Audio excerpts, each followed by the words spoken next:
महोदय, शिक्षकगण एवं यहाँ उपस्थित मेरे प्यारे भाई और बहनों, मैं सौम्या कुमारी कक्षा 10वीं की छात्रा हूँ। आज मैं आप सभी के सामने कुछ कहने जा रही हूँ, जिसका विषय है हिंदी हमारी राष्ट्रभाषा। जैसा कि हम सभी जानते हैं, हिंदी दिवस 14 दिसंबर को मनाने के लिए हम यहाँ उपस्थित हुए हैं। हिंदी हमारी राज्य भाषा है। हिंदी की उत्पत्ति अपभ्रंश से हुआ है। हिंदी का इतिहास लगभग 9वीं तथा 10वीं शताब्दी से शुरू हुई। हिंदी भाषा के प्रमुख विद्वान पंडित भोलानाथ तिवारी हैं।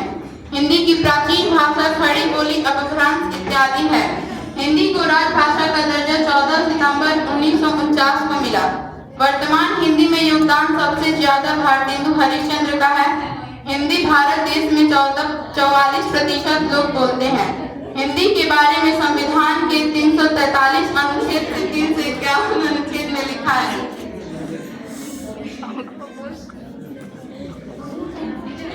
हिंदी की पहली कवियत्री महादेवी वर्मा तथा हिंदी के पहले दलित कवि रैदास थे। हिंदी की सबसे पुरानी लिपि ब्राह्मी लिपि है। सबसे पहले संयुक्त राष्ट्र संघ में हिंदी में भाषण अटल बिहारी वाजपेयी ने दिया। हिंदी की अनुसूची में 22 भाषाओं को मान्यता मिली है। भारत की पहली हिंदी कहानी है इंदुमती। पहला हिंदी नाटक नुहुस, जिसे भारतेंदु हरिश्चंद्र के पिता ने लिखा। पहला खड़ी बोली का महाकाव्य प्रिय प्रयास, जिसे अयोध्या सिंह उपाध्याय हरिवंश ने लिखा है। पहला आंचलिक उपन्यास महिला आंचल, जिसे फणीश्वर नाथ रेणु ने लिखा है। पहला राष्ट्रीय कवि की उपाधि महात्मा गांधी ने मैथिली शरण गुप्त को दी है। धन्यवाद। स्वीकार करवाना चाहता हूँ कि वो आए और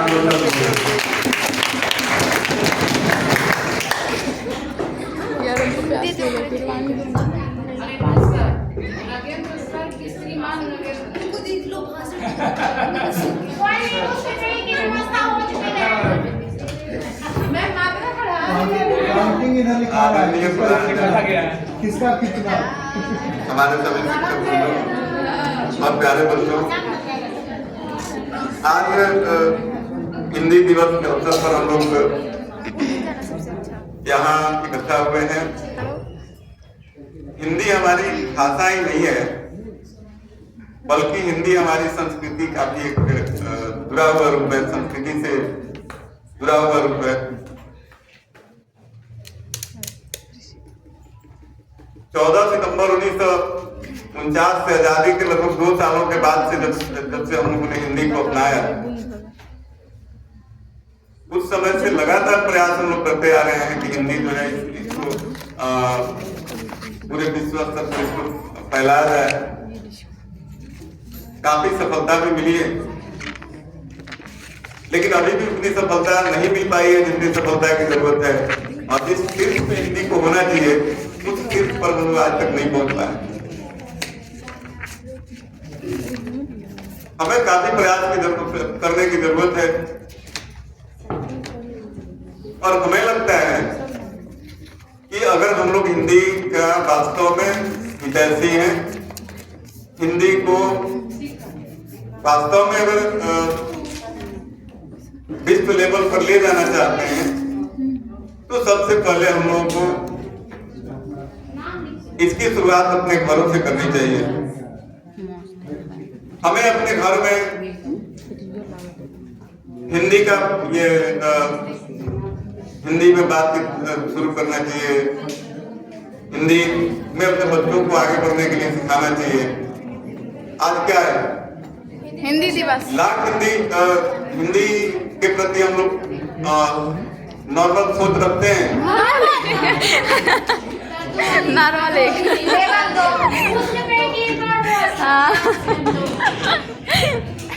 परंतु हम पश्चिमी सभ्यता की तरफ लगातार बढ़ते जा रहे हैं। हमारी सोच इतनी हिंदी के प्रति निम्न होती जा रही है, संकीर्ण होती जा रही है कि सब लोग, चाहे वह आम गरीब हो, एक किसान हो या फिर अच्छा परिवार हो, सब लोग अपने बच्चों को किसी इंग्लिश स्कूल में पढ़ाना चाहते हैं। और जब तक इस सोच को हम लोग नहीं बदलेंगे, हमारी सोच उस समय तक जब तक कि हमारी सोच नहीं बदलेगी कि हम हिंदी अपने बच्चों को हिंदी में शिक्षा देने का प्रयास करें,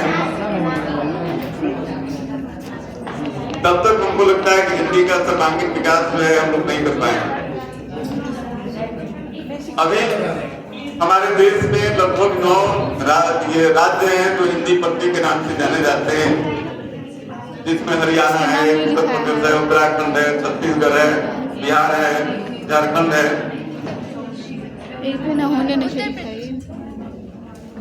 हमें लगता है कि 9 हिंदी पट्टी की जो लोग हैं, यहाँ के जो रहने वाले लोग हैं, ये लगभग विश्व का कोई ऐसा देश नहीं है, विश्व का कोई ऐसा कोना नहीं है जहाँ पे यहाँ के लोग नहीं मिल जाएंगे और जहाँ पे 9 हिंदी पट्टी राज्यों के लोग नहीं रहते होंगे। तो लगभग जहाँ भी हमारे यहाँ के लोग रहते हैं, चाहे वो विश्व का कोई भी कोना हो, आपस में हिंदी में बात तो करते ही है। और अगर हम लोग चाहें कि वहां से जहां हम रहते हैं, जो जहां रहता है वहीं से अगर हिंदी को आगे बढ़ाने का प्रयास करें, तो हमको लगता है कि हिंदी को हम निश्चित तौर पर आगे बढ़ा सकते हैं और इसको एक राष्ट्रीय नहीं बल्कि विश्व स्तर की ऊंचाई पर ले जा सकते हैं।